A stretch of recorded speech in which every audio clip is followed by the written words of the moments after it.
வணக்கம் friends, welcome to Vidya's cooking channel. இன்றைக்கி உங்களுக்கு நான் ராகி சூப் ரெசிபி செஞ்சு காமிக்க போகிறேன். முதல்ல நான் மிதமான தீயில் ஒரு கடாயை காய வச்சுட்டேன். அதில் வெண்ணெய் சேர்த்துருக்கேன். வெண்ணெய் கரைஞ்சி வரப்போ பொடியாக நறுக்கின பூண்டு, பொடியாக நறுக்கின இஞ்சி சேர்த்துக்கினேன். இதில் பொடியாக நறுக்கின வெங்காயம், பொடியாக நறுக்கின பச்சை மிளகாவும் சேர்த்து வெங்காயம் கண்ணாடி போல் வர வரைக்கும் வறுத்துக்கினேன். எல்லா காய்கறியும் பொடியாக நறுக்கிக்கணும். இந்த ரெசிப்பியில் நீங்கள் எந்த காய்கறி சேர்த்தாலும் ரொம்பவே டேஸ்டியாக இருக்கும். நீங்கள் அளவு பார்க்காத அளவுக்கு இந்த சூப்பு அவ்வளோ பிரமாதமாக நல்லாயிருக்கும். வெங்காயம் கண்ணாடி போல் வதங்கி வந்ததும் இதில் பொடியாக நறுக்கின பீன்ஸு, பொடியாக நறுக்கின கேபேஜ், பொடியாக நறுக்கின கேரட், ஸ்வீட் கார்ன், பட்டாணி சேர்த்துருக்கேன். நீங்கள் எந்த காய்கறி வேணாலும் சேர்த்துக்கலாம், ரொம்ப நல்லாயிருக்கும். இப்போ இந்த காய்கறியை ஒரு நிமிஷம் வறுத்துக்கிறேன். இந்த காய்கறி சீக்கிரம் வேகணும், அதனால தான் எல்லாமே பொடியாக நறுக்க சொன்னேன். இதில் 2.5 கிளாஸ் அளவுக்கு தண்ணி சேர்த்துக்கிறேன்.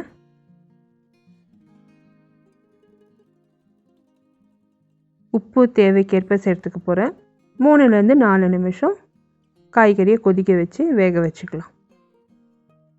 மிதமான தீயில் வைங்க. இப்போ ஒரு சின்ன பவுல் எடுத்திருக்கேன். அதில் கேவரு மாவு சேர்த்துக்கிறேன். இந்த ரெசிப்பியில் யூஸ் பண்ணியிருக்க பொருட்கள், அதோட மெஷர்மெண்ட்ஸ் எல்லாம் description box below this video இருக்கும். அப்படி இல்லைன்னா ஐ கார்டு அபவ் திஸ் வீடியோ நீங்கள் கிளிக் பண்ணிங்கன்னா இங்கிலீஷில் ரிட்டன் ரெசிபி என்னோடய ப்ளாகில் போஸ்ட் பண்ணியிருக்கேன். ப்ளாக் விசிட் பண்ணி இந்த ரெசிபி மட்டும் இல்லை, நிறைய ரெசிபிஸ் அங்கே இருக்குது, அங்கே விசிட் பண்ணி ட்ரை பண்ணுங்கள். இப்போ இந்த ராகி மாவை நல்லா கரைச்சிக்கினேன். கட்டி முட்டி தட்டக்கூடாது, ஆனை மட்டுக்கும் நல்லா கரைச்சிடுங்க. எப்படி நம்ம சோள மாவு கரைக்கிறோம் அந்த மாதிரி கரைக்கணும். இப்போ இந்த மாவு நல்லா கரைச்சி ஒரு பக்கம் வச்சுடுங்க. காய்கறி வந்திருக்கான்னு ஒரு முறை பார்த்துட்டு, இப்போ காய்கறி நல்லா கொதித்து வந்திருக்கு பாருங்கள் அந்த தண்ணி, அதில் இந்த கரைச்சி வச்சுருக்க கேவரு மாவு சேர்த்துருக்கேன். சேர்த்து இன்னொரு முறை நல்லா கலந்து கொதிக்க விட போகிறேன். ஸ்லோ ஃப்ளேமில் வச்சு கொதிக்க வைங்க. பச்சை வாடை அடங்கினதும் இந்த சூப் தயாராகிடும். இன்னும் ஒரு 2 நிமிஷம் கொதிக்க வச்சிங்கன்னா போதும். இதில் மிளகுத்தூள் சேர்த்துருக்கேன். குழந்தைங்களுக்கெல்லாம் நீங்கள் கொடுக்குறதுனா பச்சை மிளகா சேர்க்காதீங்க.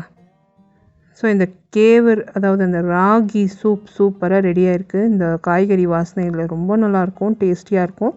ஸோ கண்டிப்பாக ட்ரை பண்ணிவிட்டு உங்களோட காமெண்ட்ஸ் எல்லாம் போஸ்ட் பண்ணுங்கள். இது நான் சர்விங் டிஷ்ஷில் மாற்றி கொஞ்சம் எலுமிச்சம்பழம் சாறு, கொத்தமல்லி தழையால் அலங்கரித்து பரிமாறியிருக்கேன்.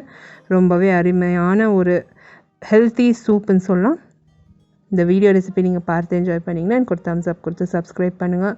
உங்களை அடுத்த புதிய ரெசிபியோடு நான் மறுபடியும் சந்திக்கும் வரை, this is Vidya Lakshmi. Thank you so much for வாட்சிங் ஃப்ரெண்ட்ஸ்.